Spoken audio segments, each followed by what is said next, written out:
majestic, powerful, and deadly. For over 400 years, British ships ruled the waves.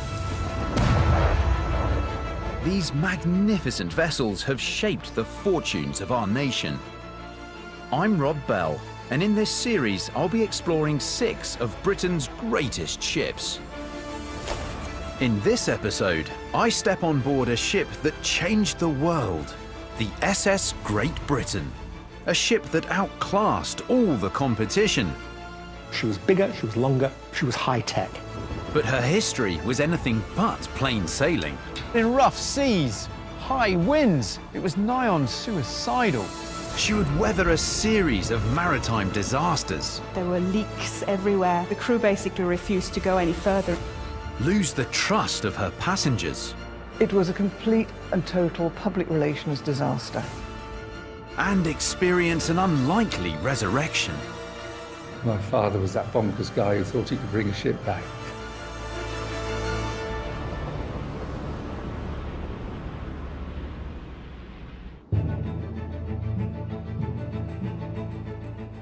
One of the most important ships ever built, the SS Great Britain is a Victorian engineering masterpiece that shaped the fortunes of nations and serves as a blueprint for every ship built today. With her iron hull and propeller propulsion, she was the most advanced ship the world had ever seen. During her construction, she was even called the greatest experiment since the creation. Looking at it today, the SS Great Britain is a big ship. But for Victorian Britain, her size was monumental. At 320 feet, she was 100 feet longer and 1,000 tons heavier than her closest rival. She represented a huge leap forward in shipbuilding and could only have been dreamt up by one man. Isambard Kingdom Brunel. Celebrated in the press as the builder of Britain, Brunel was no stranger to taking engineering leaps and had already built a succession of world firsts. The Thames Tunnel was the first time anyone had been able to dig under a navigable river. The Clifton Suspension Bridge was the widest in the world when it was completed. And the Great Western Railway that connected London to Bristol was the longest in the world. But Brunel wasn't one to rest on his laurels. At a backslapping meeting, the directors of the Great Western Railway were congratulating themselves on the completion of their project. Brunel is said to have drawn on his cigar and jokingly proposed, why not make it even longer? Why not have a steamboat go from Bristol to New York? Brunel's off-the-cuff remark soon became a serious proposition, and he was given the go-ahead to build the SS Great Western, a wooden-hulled paddle steamer. The ship proved to be a huge financial success, so much so that he was asked to build a sister ship of exactly the same dimensions. But Brunel was driven more by glory than profit. He wanted to build an even bigger ship, the largest the world had ever seen. Brunel loved challenges, and he was living at a really exciting time when there were all these new materials, all these new ideas, so many possibilities. And that was always the thing that excited him, those possibilities, those challenges. But Brunel's ambition was restricted by practical concerns. There were limits to how big a wooden ship could be. Build it too long and it would snap in half in the first rough sea it encountered. One possible solution was to use Brunel's favourite building material, iron. But it was thought to be totally unsuitable for ocean-going ships. Any vessels leaving coastal waters needed a compass to navigate by, and the magnetic field produced by an iron hull would interfere with compass readings. I know for a fact that north is in that direction, but my compass here says otherwise.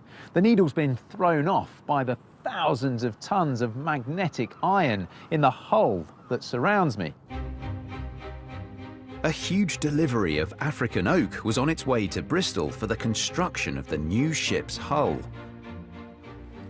But then, an experimental iron-hulled ship called the Rainbow docked at the harbour. Brunel raced aboard to see how the ship's compass was able to function despite being surrounded by an iron hull. But the scientists working on the Rainbow discovered a clever workaround solution. They found that by placing small pieces of metal and magnets carefully around the compass, you can actually counteract the effect of the hull and correct the compass reading. This breakthrough was pivotal in the history of shipbuilding. It allowed bigger, stronger metal ships to be built. And even today, they still use the same technique to correct the compass. Back in 1839, Brunel was able to convince his backers that iron was a viable material for building the biggest ship the world had ever seen. These days, a hull like this would be made from huge sheets of steel, but Brunel was limited to working with small iron plates. So you can see here how they've been laid to overlap with one another, just like the timber planks on a traditional wooden boat. But ship's carpenters couldn't work with the new material. Iron workers from the industrial heartlands of the Midlands and the North flocked to Bristol to build the iron ship.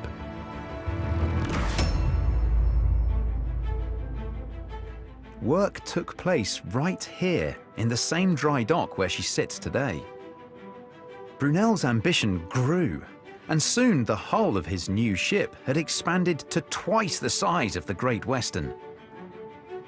Without a name, the workmen simply called her Mammoth.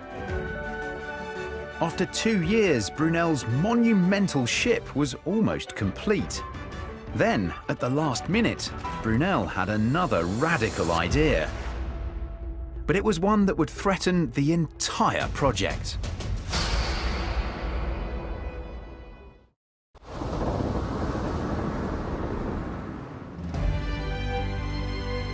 In 1841, the great Victorian engineer Isambard Kingdom Brunel had almost finished building the largest ship the world had ever seen, the SS Great Britain. She dwarfed every other ship afloat, but as construction came to an end, Brunel saw something that would halt the entire build. A ship named the Archimedes had arrived in Bristol Harbour on a promotional tour. It was the world's first propeller-driven ship. Brunel was quick to see how a propeller would be much more efficient in the rough seas of the Atlantic.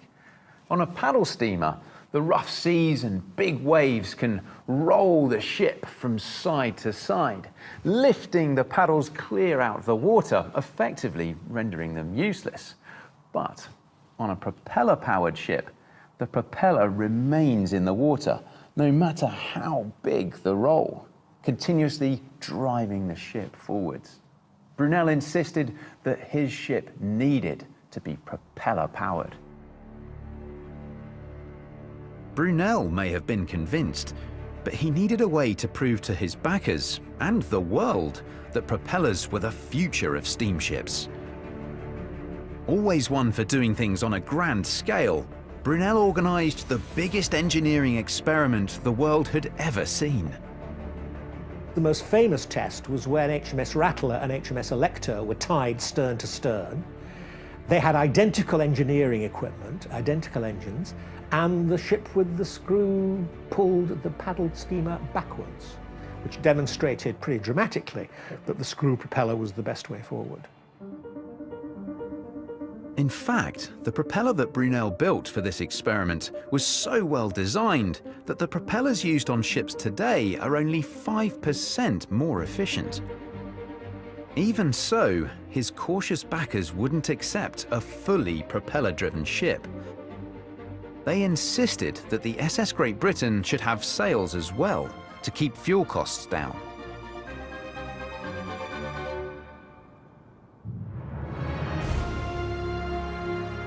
On the 19th of July 1843, the SS Great Britain, the world's first iron-hulled, propeller-driven steamer and the largest ship ever built, was ready to be launched. The scientific world was waiting with bated breath until she was launched to see if she actually worked. She was built with an iron hull. People were doubting she would actually float. 30,000 spectators lined the banks of the harbour, and the SS Great Britain even got the royal seal of approval from Queen Victoria's husband. Prince Albert came down from London to Bristol on the Great Western Railway, so he was able to get on board Brunel's train to come and see Brunel's ship being launched. In traditional fashion, a bottle of champagne was to be smashed against the hull of the ship for luck. But the company director's wife missed the boat as it left the dry dock. Prince Albert quickly grabbed another bottle of champagne and hurled it against the hull, showering the workmen below in glass, but delighting the crowd who roared their approval. Watching the launch of SS Great Britain back in 1843 would have been like seeing Concorde take off for the first time. And the huge crowds that packed the waterside here marveled at how the genius engineer Brunel had done it again, how he'd taken another huge step forward in engineering. But he'd made a mistake, one that might have left the world's greatest ship stranded in this harbour forever. Her technological breakthroughs could potentially have been her undoing. Brunel had made a very simple error. To power his new propeller ship, he'd needed a bigger engine. That meant the hull had to be wider. Now, she sailed out through the dock gates here just fine, but when it came to getting her out through the harbour lock gates way down the end, the world's largest ship got stuck. It's said that very evening, Brunel took a gang of men to tear down the stonework of the locks.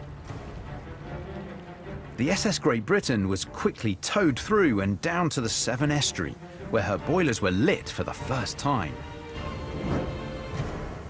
Although the public interest was huge for the launch of the ship and the building of the ship, unfortunately that did not translate into ticket sales. Because there was so much skepticism about whether the ship would float and how she would fare. Could she carry enough coal to actually get to New York under steam? There was so much doubt about this new technology that only 45 of the 350 tickets were sold for her maiden voyage to New York. The public might have lacked confidence in the SS Great Britain, but she proved them wrong, with Captain John Hoskin skillfully navigating her across a stormy Atlantic in 14 days and 21 hours, a new record. When she arrived in New York, she was welcomed by thousands and thousands of visitors. People would come down to the harbour side to see this magnificent ship. She was the largest ship in the world at the time. She was the most technologically advanced. She was a wonder to behold. There were thousands and thousands of people who actually bought tickets just to be given a tour around the ship. As New York fell in love with the SS Great Britain, some of her crew fell in love with New York. So much so that a number of them deserted, leaving the ship short-handed.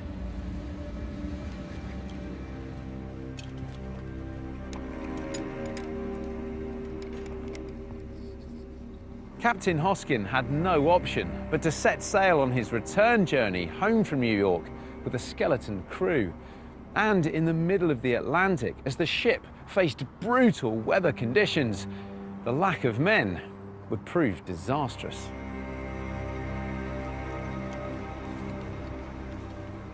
As the winds whipped the ship from side to side, threatening to capsize it, the captain ordered that the sails be taken down immediately.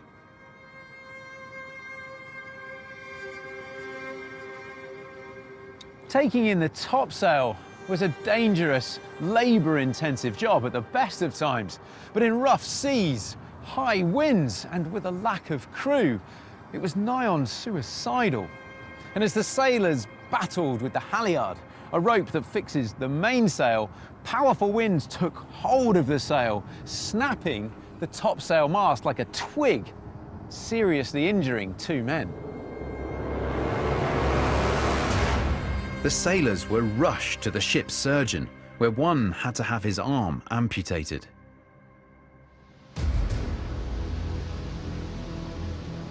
The SS Great Britain fared even worse on her second journey, running aground off the coast of America, damaging her propeller. She had to be put into dry dock in New York for repairs, where engineers realized she'd lost 2 of her 6 propeller blades. This is what the propeller would have looked like before it hit the seabed. But with 2 blades missing, it would no longer be balanced and wouldn't work properly. So the engineers took the decision to remove a 3rd blade. Off it comes. And with the remaining 3 blades being evenly spaced, they believe it would work almost as well as when it had all 6. They were wrong. The propeller broke again, and the ship had to largely proceed under sail. After that, they put in a completely new design of propeller. After just 2 transatlantic trips, the ship's owners, the Great Western Steamship Company, were forced to pay for a costly refit. All the Great Britain's troubles had reinforced the public perception that this advanced ship was a leap too far. And only 28 passengers bought tickets for her 3rd Atlantic crossing, less than 10% capacity. But the SS Great Britain's 3rd journey silenced her critics, breaking the world record for an Atlantic crossing. The Great Britain could make the transatlantic journey under 14 days and had the potential to do much more. The average sailing packet could, with a good following wind coming from New York, do it in possibly, if they're lucky, 3 weeks, but it could take 3 months. So a trip on the SS Great Britain wasn't just about speed, but reliability too. And this soon had an effect on ticket sales. For her 4th trip to New York, 180 passengers bought tickets. This was 3 times more than had ever previously travelled aboard. The Great Western Steamship Company must have finally felt that their huge investment might pay off. But on one cold September night in 1846, their hopes would be dashed. As the passengers on board readied themselves for their first night at sea, disaster struck. The ship hit the bottom of the ocean again and shuddered to a sudden halt. Waves crashed over the hull as the crew fought to free her. Everyone on board must have been terrified. It was a passage that Captain Hoskin had done many, many times before on his previous ship and now on the Great Britain. Inexplicably, when he was heading south of the Isle of Man, instead of turning north to go round Ireland, he ended up with the ship in Dundrum Bay. The ship had run aground and couldn't be moved. In the morning, a rescue mission to evacuate the VIP passengers was immediately mounted as news of the accident reached England. It was a complete and total public relations disaster for everyone, and Brunel was absolutely beside himself with fury. He writes a letter in which he expresses his disappointment in that he describes the Great Britain as a useless saucepan lying around on the beach. So he's very upset about nobody really looking after her. Brunel took matters into his own hands, designing breakwaters to protect the ship from the rough Irish Sea. The Great Britain was in Dundrum Bay for nearly a year before she was salvaged, and in that time she was exposed to winter gales, storms, waves crashing in, so it's a marvel that she survived. Any wooden ship would have broken up in those storms on the beach. The Dundrum disaster had bankrupted the Great Western Steamship Company. Brunel's revolutionary ship was to be sold off. The world's largest and fastest ship, which had also been one of the most expensive, was put up for auction in Liverpool. 3 years earlier, her build costs had come in at an unprecedented £120,000, and her owners had been forced to spend thousands more on rescues, refits and repairs. Embarrassingly, the SS Great Britain failed to meet her reserve price, set at just £4,000. And with no buyers stepping forward, it looked as though she was destined for the breaker's yard. On a trip for two to London, admire two great British ships. Spend 2 nights in the heart of the capital at the boutique Fleming's Mayfair Hotel. You'll embark on a guided tour of Cutty Sark, followed by a Prosecco afternoon tea beneath the copper-plated hull. The following day, climb aboard iconic HMS Belfast for the chance to explore this incredible warship firsthand and enjoy lunch with ship views. Complete your stay with a 3-course meal at Sean Rankin's Ormer Mayfair. To enter for a chance to win, text SHIP to 65555 or call 0902 055 5255 or post your name and phone number to SHIP PO Box 7557 Derby DE1 0NP. Texts cost £2 plus 1 message at standard network rate. Calls cost £2 plus your network access charge. Lines close at midday on the date shown on screen and 3 working days later for postal entries. For rules, go to channel5.com/win.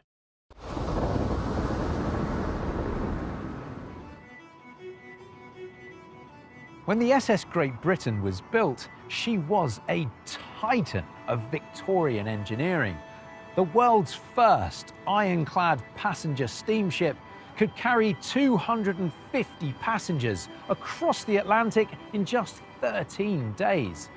But a series of disasters had forced her owners into bankruptcy, and with no one willing to buy the ship, she was headed for abandonment and disrepair. Finally, after 2 years, a company called Gibbs, Bright & Co. bought the ship in December 1850. Her new owners got a bargain and only paid around 15% of the £120,000 Brunel and the Great Western Company had paid to build her. An air of failure began to hang around the SS Great Britain. But no sooner had the ship changed hands than her fortune started to look up. And it was all down to this stuff: gold. Just 2 months after the sale of the SS Great Britain, prospectors near Melbourne struck it rich and triggered the Australian gold rush. Suddenly, Australia wasn't just a convict colony, it was a place to make your fortune. The small trickle of migrants wanting to head to Australia became a mighty flood, and the SS Great Britain's size made her an ideal budget passenger transporter. She no longer was a first-class luxurious passenger liner. She had to accommodate those people who wanted to go and try and find their fortune on the goldfields. Those were people that couldn't afford to buy a first-class passenger ticket. So the majority of the ship was given over to third-class accommodation, where all you would get is a bunk bed, and that's pretty much it. The refit more than doubled passenger capacity, taking it from 360 berths to an impressive 730. She'd been designed to cross the Atlantic, a journey of just over 3,000 miles, but her new destination would be Melbourne, 12,000 miles away. This route took her down through the eastern Atlantic, right round the very tip of South Africa. She had to navigate some of the worst seas in the world off the Cape of Good Hope, and then cross the vast southern Indian Ocean to Australia. For the owners, it was important their ship was able to reach Melbourne without having to refuel along the way. Coal here for these ferocious boilers was cheap in Britain and in Melbourne, but prohibitively expensive anywhere in between. And on her first journey in August 1852, the winds of the South Atlantic bested the SS Great Britain's steam engine, and she ran out of coal near St Helena. The SS Great Britain's new owners decided it was time for a radical change. To save money on the mammoth journey to Australia, she would change from being a steam-powered ship assisted by sail to the exact opposite. From now on, the Great Britain would be a sail-powered ship assisted by a propeller. Now, it sounds like a simple switch, but there was a problem with this logic. When the ship was under sail power with the engine off, the redundant propeller would drag in the water, slowing her down. The solution they came up with was this, a retractable propeller.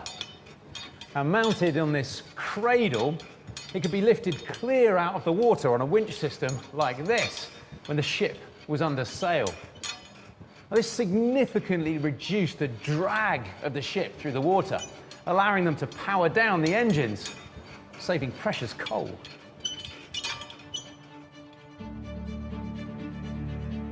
With the ship's engineering problems finally fixed, the next voyage to Melbourne took a respectable 65 days. And passengers' experiences of those 65 days depended on what type of ticket they'd bought. Here we are, Simon, sat in the luxury opulence first-class dining lounge. Tell me, who were the first-class passengers making the trip? They're all very well off. Some of them are probably going out to invest. They're looking for entrepreneurial opportunities, do some business. They might be merchants. They're people who've got money, so they can travel. They can pay almost 100 guineas or something to take quite a luxurious trip. I imagine the service here would have been first class. How does what the experience was in here compare to other areas of the ship? What you got here in terms of food and service was like the best hotels in London. It was the best. In steerage, it's small, it's cramped. There was a fair amount of segregation then, was there, between the different classes of people on the ship? Yeah, so depending on what type of ticket you've got, depends where on the boat you can spend your social time, not just where you sleep, but which parts of the boat you've got access to. But the food is so awful. In second class, once they start running out of fresh food, a lot of people buy an upgrade and they come and eat here, and that causes quite a lot of tension because the people who've paid 95 guineas, they want to have an exclusive experience. They don't want people of slightly, maybe less social standing coming and joining them. Ensuring that the second and third class passengers knew their place was the job of the captain, and one man in particular was famed for his harmonious running of the ship. Captain John Gray stood 6 feet tall and, despite weighing almost 17 stone, liked to lead by example. He was very respected with the crew because once a week he would climb to the top of the mainmast just to prove to them that he could do the work he would ask them to do. Gray was renowned for his swift justice and once pummeled a passenger with his bare hands after he was found drunk in the brandy stores. But despite this, Captain Gray seems to have been loved by the crew and passengers alike. Scores of diary entries mention his good spirits, how he'd stop to play a game of checkers and encourage people to exercise on deck. A baby born on board was even named after him. John Gray was the most celebrated captain in the British merchant fleet and was the SS Great Britain's longest-serving master at 18 years, until his leadership was mysteriously cut short. On the night of the 25th of November, 1872, as the ship was in the mid-Atlantic, the captain complained of a pain in his bowels and went to bed early. Later that evening, a steward looked in on him and reported that he'd seemed better, was sat at his desk writing a letter. Then, at around midnight, Gray was seen leaving his cabin, heading towards the deck. That would be the last time anyone saw Captain John Gray. The next morning, a servant brought Gray a cup of tea and found his cabin empty. The entire crew searched the whole ship from top to bottom, but there was no sign of the captain anywhere. He'd vanished. There was no way of getting a message ahead to Liverpool. The ship comes into port on Christmas Day in 1872, and Captain John Gray's wife and his 2 daughters were waiting for him on the quayside. It was only then that they found out the sad news that their father and husband had disappeared at sea and would never be joining them again.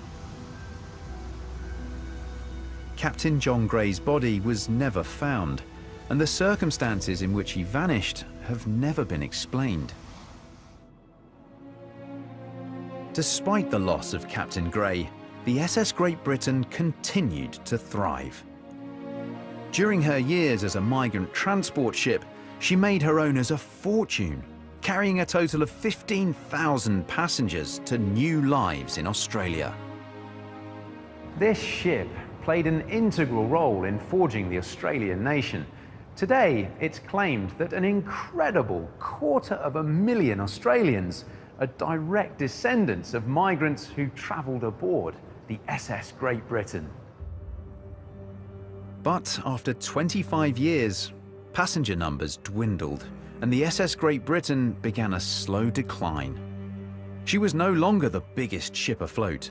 Brunel had beaten his own record and built the SS Great Eastern, which was over double the size of the Great Britain and could carry 4,000 passengers. To stay useful, the Great Britain would once again undergo a refit, but it was a humiliating step backwards. The gold rush was coming to its end in the 1870s, and the Great Britain was getting older. She was an old ship by then. Actually, she became uninsurable as a passenger ship in 1876, so her owners decided to sell her on.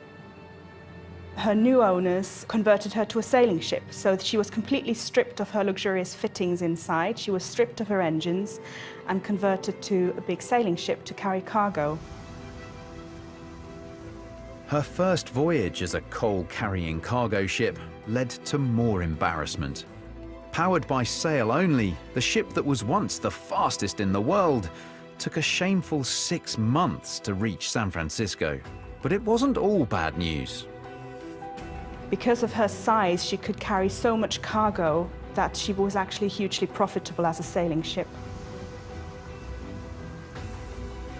But in February 1886, as the ship was sailing around Cape Horn, she hit gale-force winds.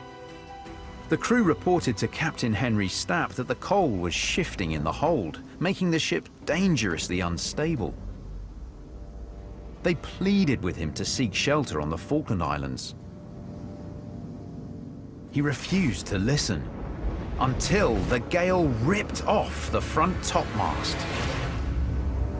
There was a fear that her decks might be strained. There were leaks everywhere.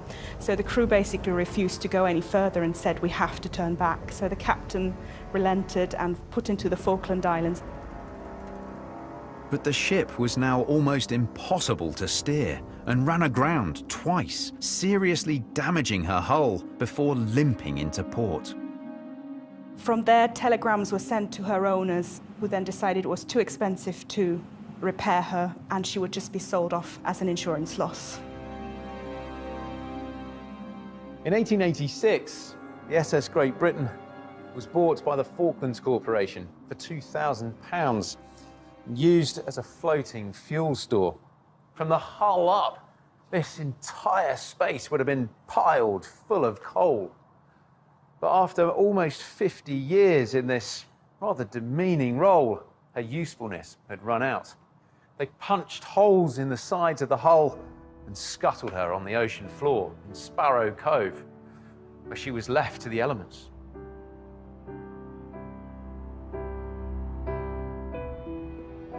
It looked like the SS Great Britain would be left to rust away, but she was about to experience one of the most unlikely resurrections in maritime history.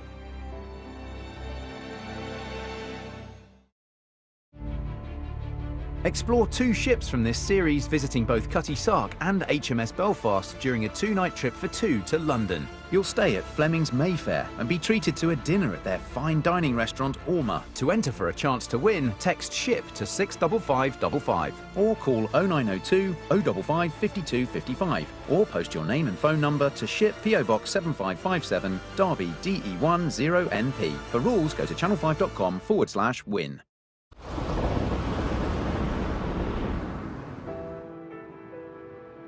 When she was launched in 1843, the SS Great Britain was the largest and the fastest passenger ship in the world.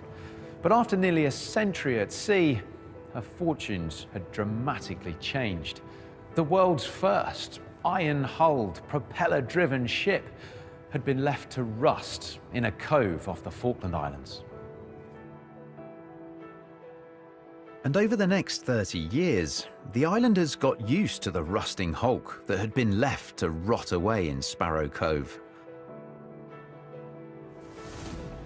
They would even row out to the old ship to explore its vast hull and enjoy picnics on the 100-year-old deck. Then, in 1967, a vicar and naval architect, Ewan Corlett, wrote a letter to the Times. It was an impassioned plea to save what he called one of the few truly historic ships still in existence, and the forerunner to all modern ships. Corlett's letter persuaded a group of financial backers that it just wasn't fitting for a British national treasure to be left to rot on the other side of the world. Soon, Corlett was on his way to the Falklands to work out how to bring the ship back home to Bristol. My father was that bonkers guy who thought he could bring a ship back. He fixed things, and one of the things he was going to fix was the Great Britain. Father was able to visit the ship on the Falkland Islands and carried out a very thorough survey of the ship. His survey suggested that she was deteriorating exponentially, and if she hadn't broken in two within 5 years, he'd have been very surprised. Time literally had run out for her. Corlett knew that something had to be done, and fast. He came up with a plan for floating the ship over a pontoon barge and lifting her right out of the water. On the 24th of April 1970, the SS Great Britain made her final transatlantic crossing on the back of a giant floating pontoon. She was headed for the city of her birth, Bristol, and the very dry dock where she'd been built. But strapped to a raft was no way for one of the greatest ships in history to return to her home port. At the mouth of the River Avon, the SS Great Britain was released from the pontoon for the final leg of her last ever journey. Tens of thousands of Bristolians turned up to see the magic moment when the SS Great Britain, floating unassisted, was towed under another of Brunel's amazing achievements, the Clifton Suspension Bridge. On the 19th of July 1970, exactly 127 years to the day since her launch, the SS Great Britain was backed into the very dock where she was built, with only inches to spare.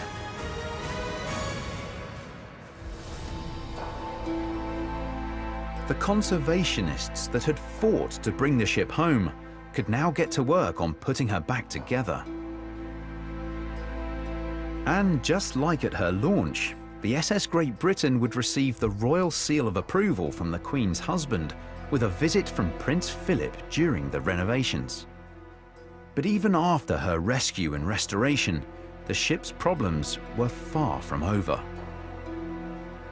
Now, this may be called a dry dock, but it was anything but dry. And in 1999, a team from Cardiff University made a shocking discovery. After an inspection of the hull, they found that it was still rusting away. And at that current rate of decay, the SS Great Britain would totally disintegrate within 25 years. In fact, These leaky walls and the salty sea atmosphere in here, this was one of the worst places in the world to try and preserve a rusty ship. To help tackle the problem, the SS Great Britain has a full-time rust expert on hand. Well, so Nicola, tell me, what is rust exactly and how does it form? Why does it form? So rust is a type of corrosion, and corrosion forms when iron is in contact with both moisture and air, and this causes a chemical process where the iron combines with the oxygen in the air to form iron oxide, or rust. You noticed actually that there is a lot of rust here on the bottom section of the hull, but not up above. Why is that? That's because this bottom part of the hull was submerged under the sea. For nearly 130 years, the sea is full of sodium chloride or salt, and those chloride particles from the salt get embedded in the iron, and that acts as a catalyst, so that speeds up the corrosion process even further. And the top part of the ship isn't soaked in salt water. In fact, it's getting constantly washed by the rainwater, which then keeps the chloride concentration nice and low. How dry do you need the air to be to properly conserve a ship like this? We had some researchers from Cardiff University help us to answer that question, and they told us that at around 20% relative humidity, we could slow down the rate of corrosion so that the ship would last for more than 100 more years. How does that compare with outside, say? I mean, what is that difference, roughly? In Bristol, on a day like today, it could be 90 or even higher % relative humidity. Thousands of miles away, the United States Air Force had faced a similar problem when working out what to do with their reserve planes, so they didn't rust away when not in use. Their solution was simple: park them in one of the driest places on the planet, the Arizona desert. So what the conservationists here needed to do was recreate the dryness of the Arizona desert in Bristol. And that's what this enormous dehumidifier does. And it has the rather imposing name, Deep Thought 2. Its twin brother, Deep Thought 1, does exactly the same thing, but inside the ship.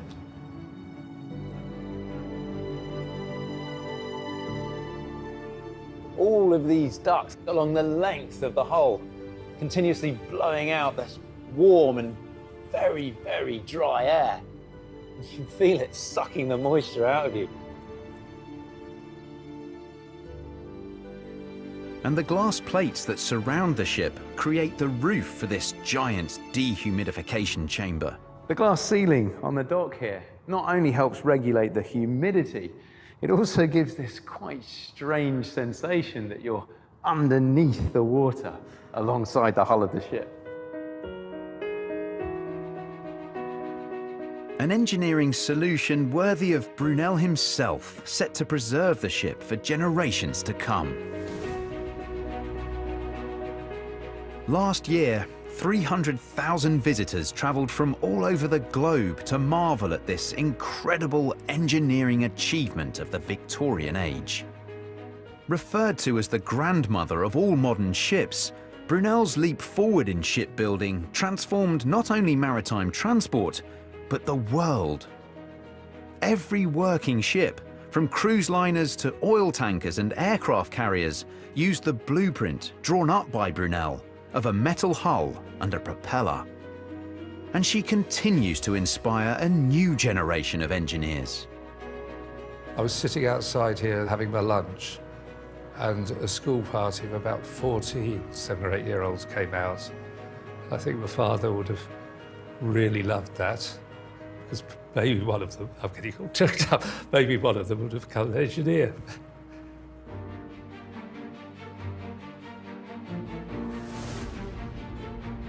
In her lifetime, the SS Great Britain has travelled more than 1 million miles, carried over 30,000 passengers, and survived more storms, scuttlings and groundings than any modern liner could ever resist.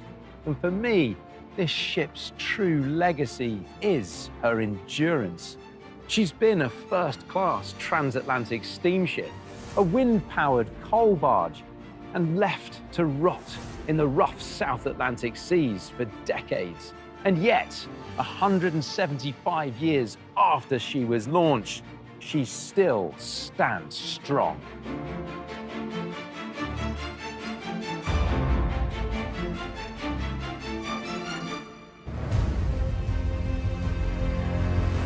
million visitors a day, it's Europe's busiest shopping destination. Join the army of workers that help keep Oxford Street running 24/7, new tomorrow at 9. Next tonight, something you won't easily find on Oxford Street. We explore the world of orgasms for sale in the sex business, new after the break.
For every ship built today. With her iron hull and propeller propulsion, she was the most advanced ship the world had ever seen. During her construction, she was even called the greatest experiment since the creation.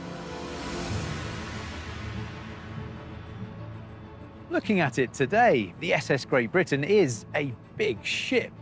But for Victorian Britain, her size was monumental. At 320 feet, she was 100 feet longer and 1,000 tons heavier than her closest rival. She represented a huge leap forward in shipbuilding and could only have been dreamt up by one man. Isambard Kingdom Brunel. Celebrated in the press as the builder of Britain, Brunel was no stranger to taking engineering leaps and had already built a succession of world firsts. The Thames Tunnel was the first time anyone had been able to dig under a navigable river. The Clifton Suspension